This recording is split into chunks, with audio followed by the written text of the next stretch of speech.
In 2012, in the heart of the picturesque Daniel Boone National Forest in Kentucky, a tragedy unfolded that still sends chills down the spines of those who are aware of it. David and Holly Gibson, a young couple, set out on what seemed like a harmless 2-day hike along the well-known Cumberland Trail. No one could have imagined that this hike would be their last journey, and that their disappearance would raise many questions, the answers to which still lie deep underground in the abandoned mines of an old mining area. Their disappearance was reported the next morning when they did not return at the scheduled time. A rescue team was immediately dispatched to search for them. At first, it looked like a typical case of inexperienced tourists getting lost. However, it soon became clear that the situation was much more serious. No traces of their camp were found. It seemed as if the couple had vanished into thin air. The only clue the rescuers had to go on led to an old, abandoned mine called Copper Tree. The mine had been closed in the 1960s and was considered a dangerous area. The entrance was partially blocked, and locals avoided the place, telling grim stories of accidents and cave-ins. Despite the danger, the rescuers decided to search the area around the mine. They found traces leading to the entrance, but no one dared to go inside. The search for David and Holly continued for several days, but yielded no results. They were officially declared missing. The case gradually faded into obscurity, gathering dust in the local police archives. The accident theory seemed the most likely, although it left many questions unanswered. Almost 9 years passed. In July 2021, a group of amateur cavers decided to explore the abandoned Copper Tree mine. They were attracted by old maps and stories about the rich history of the place. What they discovered deep underground brought a forgotten tragedy back to the surface and raised new, even more disturbing questions. Descending into the mine, the cavers began to explore the old tunnels. Soon they came across strange scratches on the walls, as if someone or something had scraped the hard rock with great force. Further on, they found droppings that looked like the excrement of a large animal, but unlike any of the known inhabitants of these places. The atmosphere inside the mine became increasingly oppressive. A feeling of unease, and the presence of something invisible, did not leave the explorers. Moving further along one of the side tunnels, the speleologists made a discovery that horrified them. Pieces of clothing were scattered on the floor. Upon closer inspection, it became clear that these were the remains of 2 sets of clothing, one for a male and one for a female. A woman's bracelet lay nearby. One of the speleologists recognized it as Holly Gibson's bracelet, whose disappearance he had read about in the local archives. The stones around it were splattered with dried blood. It was obvious that something terrible had happened here, but there were no bodies anywhere to be found. The most gruesome discovery awaited the cavers a little further down the tunnel. On the damp, dirty floor, they found distinct footprints.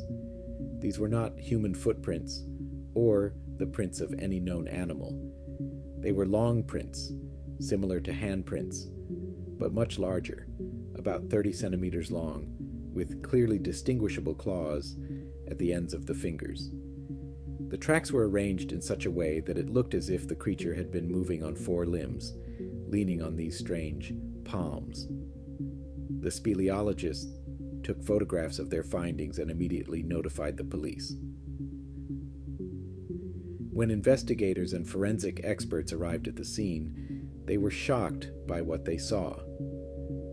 The theory of an accident in a dangerous area became less and less convincing. But what could have left such tracks? What kind of creature could live in an abandoned mine and move in such an unusual way? The investigation resumed with renewed vigor. Dog handlers with dogs were sent to the mine. But as soon as the dogs approached the place where the traces had been found, they began to show inexplicable anxiety, whining and refusing to go any further. Their behavior was so unusual and uncharacteristic that even experienced dog handlers were perplexed. Photographs of the strange prints were added to the case file, but soon they disappeared. It was officially stated that a technical error had occurred and the files had been accidentally deleted.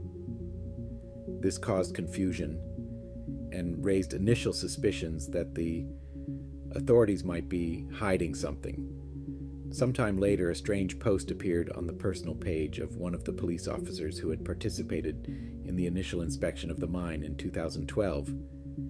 "You don't know what lies underground." Shortly thereafter, the account was deleted, and the officer himself declined to comment, citing official secrecy. The official conclusion in the Gibson case remained the same.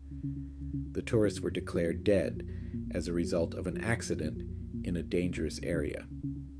However, new discoveries in the Copper Tree Mine have caused many to doubt this version of events.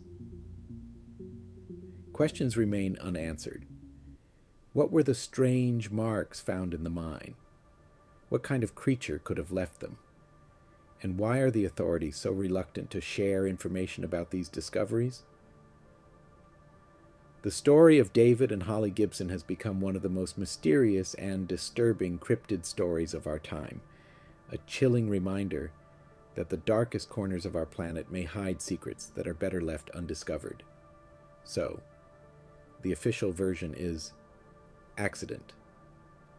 2 tourists wandered into a dangerous area, possibly fell off a cliff or got lost and died of hypothermia.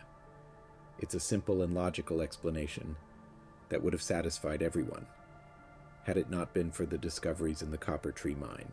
It is these details that turn a standard missing persons case into something completely different.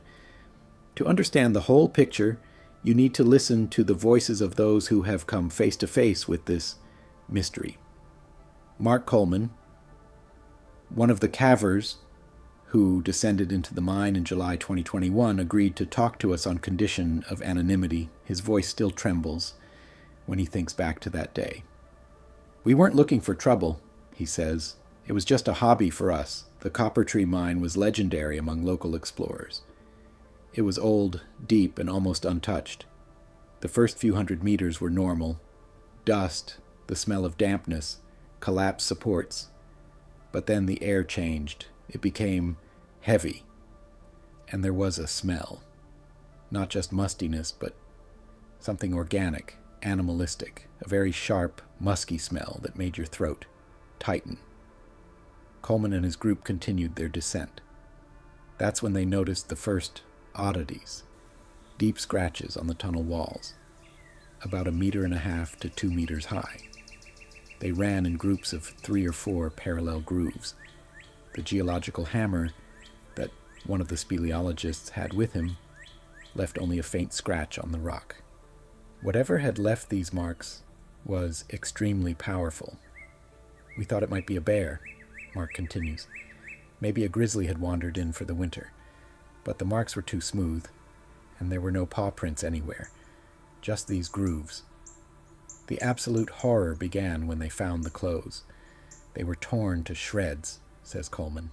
"Not cut, not worn away by time, but torn, as if they had been pulled off with tremendous force.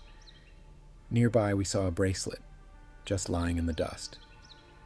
Then the beam of the flashlight caught some stains on the rocks. Dark brown stains. Blood. We're not forensic scientists, but anyone could tell it was blood. There wasn't much, but enough to know that violence had taken place here. It was then, a few meters from that spot, that they saw the prints." Mark pauses for a long time, searching for the right words. "They weren't animal tracks, and they weren't human. Imagine someone crawling on all fours in the mud for a very long time. You'd see knee and palm prints, but there were only prints of hands. Long, narrow palms with incredibly long fingers. The overall size of the print was bigger than my head, and there were no nails on the fingertips. There were clear, deep grooves left by claws. They dug into the mud with every movement, and these tracks led deeper into the mine, into the darkness. where we didn't dare to go. We realized we weren't alone here. It wasn't just a feeling. It was a certainty based on facts. The smell, the scratches, the torn clothes, and those marks. We turned around and got out of there as fast as we could. Coleman's testimony compels us to reassess the events of 2012. We contacted John Carver, a volunteer with the search and rescue team, who was one of the first to search for the Gibsons. Now in his 60s, he remembers the operation well. We combed every inch of the Cumberland Trail, he recalls. No tents, no backpacks, no campfires. Nothing. It was the strangest thing. People can't just disappear without leaving any trace. Their trail ended about half a mile from the entrance to the old copper tree mine. We noticed this at the time, but the authorities considered it too risky to descend into the abandoned mine. No one believed they would go in there. But Carver recalls another detail. On the first night of the search, when we set up camp near the area, we heard a strange sound. It came from the hills where the mine is located. It wasn't a coyote howling or a bear roaring. It was a low, guttural sound like a long cry. It repeated twice. Then everything went quiet. We put it down to the wind in the rocks or something. But after what we found in 2021, I often think about that sound. The disappearance of the photographs from the police file only added fuel to the fire. The official version of damage to digital media seems unconvincing. Our source in the McCree County Sheriff's Office, speaking on condition of strict anonymity, said that the case was almost immediately removed from local jurisdiction. People came from the state, he said, maybe even higher up. They took all the original photos, the evidence, and questioned us under a non-disclosure agreement. Basically, they made it clear that we should forget about this mine. It wasn't about safety. It was about something else. One of the state investigators let slip in a private conversation. Some doors are better kept closed. This brings us to the last link in this chain of oddities, the very social media post by the police officer that was deleted. This officer was one of the first to arrive at the scene in 2021, having been called by the cavers. He saw everything with his own eyes. His short phrase, "You don't know what lives underground," is not just a cryptic message. It is a cry of despair from a man who has encountered something that does not fit into his worldview and who has been ordered to remain silent. Taken together, this evidence, the caver's account, the rescuer's recollections, anonymous leaks from the police, paints a picture that is far from the official version. They indicate that something terrible happened deep inside the copper tree mine, and that David and Holly Gibson were not the only victims. The truth itself has been sacrificed, and someone compelling is trying to bury it as deep as the secrets of this cursed mine. Let's put aside the official conclusions and theories about lost tourists for a moment.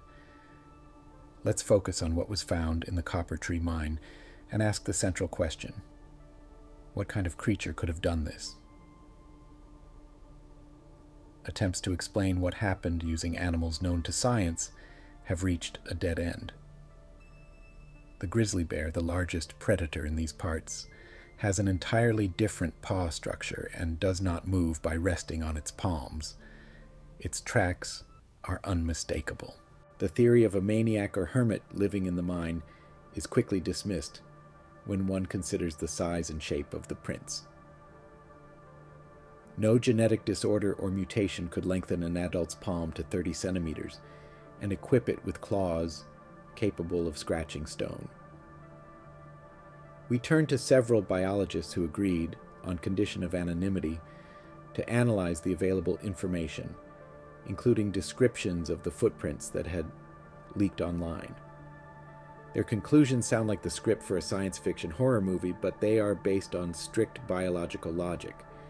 According to experts, we are dealing with a highly specialized organism. Judging by all appearances, it is a vertebrate mammal, but its evolution has taken a completely different path. The prints indicate that the front limbs are the primary means of locomotion. These are not hands as we understand them. Still, instead of a hybrid of a paw and a hand, adapted for moving over complex, uneven surfaces underground. Long fingers and claws are the perfect tool for clinging to the most minor protrusions, digging soft rock, or, as in this case, moving across the slippery, muddy bottom of a tunnel. Biologists agree that such a creature is almost certainly a permanent inhabitant of the underground. It does not simply use the mine as a temporary refuge. This mine is most likely just one of the exits to the surface from a vast, uncharted system of natural caves and karst voids that crisscross the Appalachians. Such creatures, which evolved in complete darkness, are likely to be blind or have rudimentary vision. Their primary senses must be hearing, smell, and possibly seismic sensitivity, the ability to detect the slightest vibrations in the ground. This explains a lot. How it was able to track down the Gibsons or the cavers in complete darkness, and the sharp, musky smell, which is probably used to mark their territory, and the guttural cry heard by the volunteer rescuer in 2012, a means of communication or echolocation in narrow passages. Experts are paying particular attention to the scratches on the walls. The force required to leave such grooves in limestone is enormous. This indicates incredibly developed muscles in the shoulder girdle and forelimbs. This is a predator, and, judging by all appearances, the apex predator of its ecosystem. Its victims could be anything that inhabits these caves, from bats to other smaller underground creatures. But when something significant invades its territory from the surface, such as a human, it perceives it as a threat or potential prey. This hypothesis becomes even more sinister when you turn to local folklore. Miners who worked in this region in the late 19th and early 20th centuries often told stories about strange inhabitants of the depths. Officially, these were dismissed as superstition, auditory hallucinations caused by fatigue and the creaking of mine supports. But old reports mention strange sounds, similar to grinding coming from undeveloped areas of rock. There are records of unexplained disappearances of tools, and even of miners who went into distant tunnels and never returned. These stories have long been regarded as mere tales. But what if they were not tales, but the first documented, albeit misinterpreted, evidence of an encounter with a real underground species? It is precisely this possibility, the existence of an aggressive species, of predators unknown to science beneath densely populated areas. That may be the key to understanding the authorities' behavior. Imagine the consequences of officially acknowledging this fact. The panic would be uncontrollable. Daniel Boone National Forest, a popular recreational area, would have to be closed permanently. Mass hysteria would break out across the country. People would be afraid to go down into basements, let alone caves or hiking trails. What economic and social damage would this cause? From this perspective, the decision to withdraw the case, classify the evidence, and bury the story under the label of accident seems cynical. However, from the point of view of state security, it is a logical measure. It is easier to sacrifice the truth about the fate of 2 tourists than to admit that something that escaped from a nightmare lives under the feet of millions of people. Thus the picture becomes clearer. We are not talking about a ghost or a monster. We are talking about a seemingly real biological species, a predator, perfectly adapted to life in the dark, possessing enormous strength and defending its territory. David and Holly Gibson probably stumbled upon its lair or one of its exits to the surface by accident. Their tragic fate is a terrifying confirmation that the most startling secrets of our planet are not hidden in space, but right here, in the unexplored depths beneath our feet. And the main question now is not what happened to the Gibsons. The main question is how many more of these creatures live down there, in eternal darkness. Suppose the existence of such a predator is real, In that case, the next logical question arises. What was done after the discoveries of 2021? The official answer is simple and predictable. The entrance to the copper tree mine was declared a high-risk area. Over several weeks, a team of engineers supervised by state authorities carried out work to completely seal the entrance. The old blocked passage was cleared, and then a reinforced concrete wall was erected in its place. A heavy steel door was installed in the wall, which was locked with several locks and sealed. A high fence with barbed wire and dozens of warning signs threatening huge fines and imprisonment for trespassing was erected around it. The state did everything it could to physically cut off access to the secret of the copper tree mine. But can you lock up a creature for whom the entire Appalachian mountain system is home, and an abandoned mine is just one of many doors? For most, the story ended there, but not for everyone. For the Gibson family, the official conclusion was an insult, especially for Holly's younger brother, who had spent years trying to find any trace of his sister. Disappointed in the official channels and convinced that the truth was being hidden from him, he decided to take matters into his own hands. He found two individuals: a geologist who was an expert on the karst systems in the region, and a former military communications officer who specialized in technical intelligence. Their goal was not to engage in combat with the unknown. Their task was much more complicated: to find another entrance to the cave system, descend into it, and obtain irrefutable evidence. At the end of 2022, they found what they were looking for. A few miles from the mine, in a dense forest, there was an inconspicuous opening, a narrow crack in the rock leading to the same underground system. As they descended, they immediately sensed it. The air was heavy and damp, with a sharp, musky smell. Their equipment, a thermal imager and a directional microphone, was ready. Advancing through the narrow tunnel, they emerged into a larger cavern. It was there that they stumbled upon fresh traces of their target. Not bones, but something more gruesome: the fresh, partially eaten carcass of a deer dragged deep into the cave. This was not a place to sleep, but to feed. Just then the microphone picked up a sound, a quiet, rhythmic scratching of claws on stone, accompanied by low, clicking, guttural sounds. The cameraman pointed the thermal imager toward the dark passageway.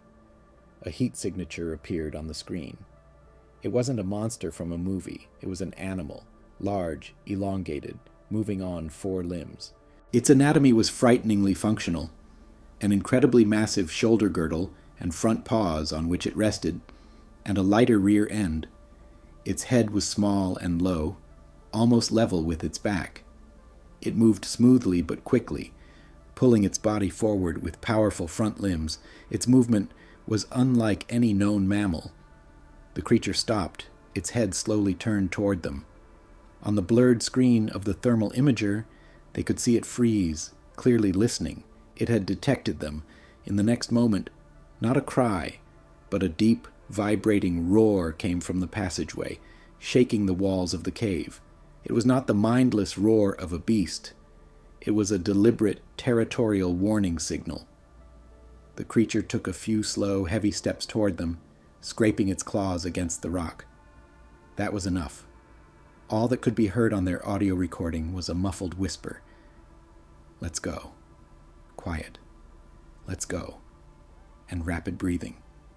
They ran without looking back. They managed to get out. They got what they came for: 40 seconds of blurry thermal imaging footage and a few minutes of audio. Holly's brother, convinced he was right, tried to make the footage public. He contacted several independent journalists, including us. We passed the material on to experts. The reaction was predictable. The video was too low quality to draw any conclusions. The audio could be anything. It wasn't enough to convince the world, but it was more than enough to attract unwanted attention. 2 weeks after our inquiries to the sheriff's office and the state administration, Holly's brother received an official letter. It was not a response to his questions. It was a court order prohibiting him and anyone associated with him from approaching the area around the copper tree mine and from disseminating unverified information capable of causing public disorder and damaging national security. The threat of prosecution was direct and unambiguous. That was the end of his investigation. This is where our story ends. Not because the mystery has been solved, but because the wall of silence proved stronger than the concrete poured over the mine entrance. David and Holly Gibson are officially listed as having died in an accident. Daniel Boone's forest is still open to tourists. Only a small, fenced-off area with warning signs reminds us that something happened here. Holly's brother's expedition did not bring him comfort. It got him something worse: certainty. The certainty that his sister and her husband were not victims of blind nature, but of a living, breathing predator.